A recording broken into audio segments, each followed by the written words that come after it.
Hi, and welcome to this edition of Fedmail from the shores of Indian Lake here in Worcester. I hope you had a wonderful Passover Seder, whether you joined together with family and friends at your own home or the home of a relative, or took part in one of the community Seders that were really well attended. I wish you, again, a continued meaningful Pesach this year. The words of our people, "Let my people go," ring with special significance as we call for the safe and speedy return of our hostages. A lot went on this week. First and foremost, a lot of concern over the firebombing, the arson attack on the governor's mansion in Pennsylvania. Governor Josh Shapiro, just after concluding Passover dinner, was asleep with his family in the governor's mansion, and there was an arson attack. If you saw photos of it, I mean, this was a pretty serious and significant brazen attack on the governor's mansion and the governor, and there were certainly anti-Semitic overtones to it. I think as the press revealed, and you should take a look at the press reports on it. Also this week, it was revealed by the New York Times that President Trump called off an attack that would have been conducted by Israel on Iran's nuclear facilities. And there were analysts and pundits talking about this one all week long.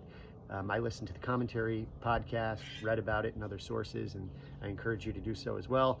Continued hostage talks took place this week. There was a lot of frustration with Ron Dermer.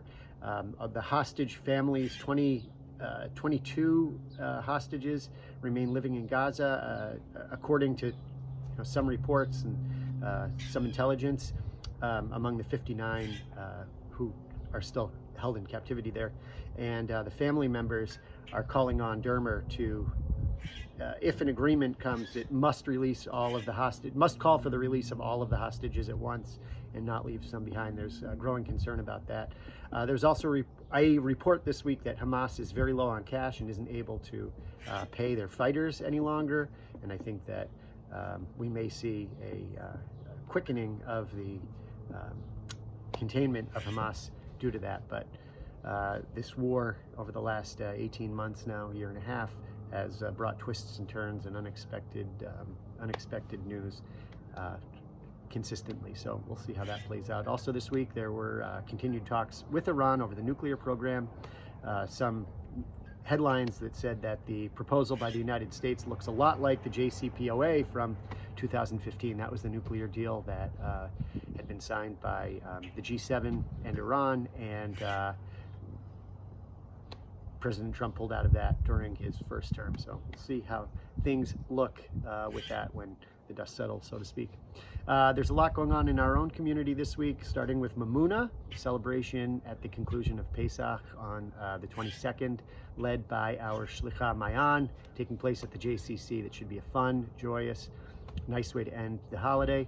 On the 23rd, we're going to be showing the October 8th documentary at the JCC. That's one you don't want to miss.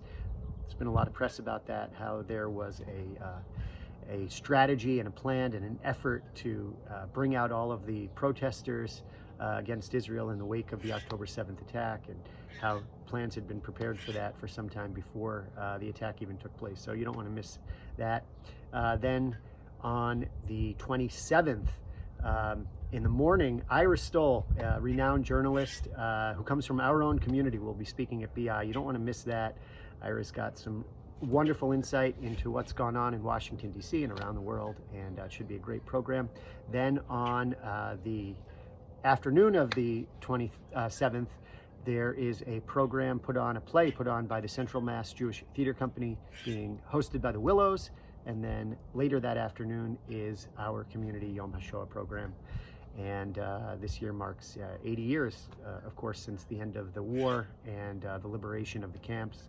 And we encourage you to attend that. It's being hosted by Agudat Achim in Leominster. So with that, I wish you again a continued happy Pesach, meaningful Pesach. Let's see the safe and speedy return of our hostages. Thank you for supporting Jewish life here in Central Mass and around the world. Take care and Shabbat Shalom. Bye-bye.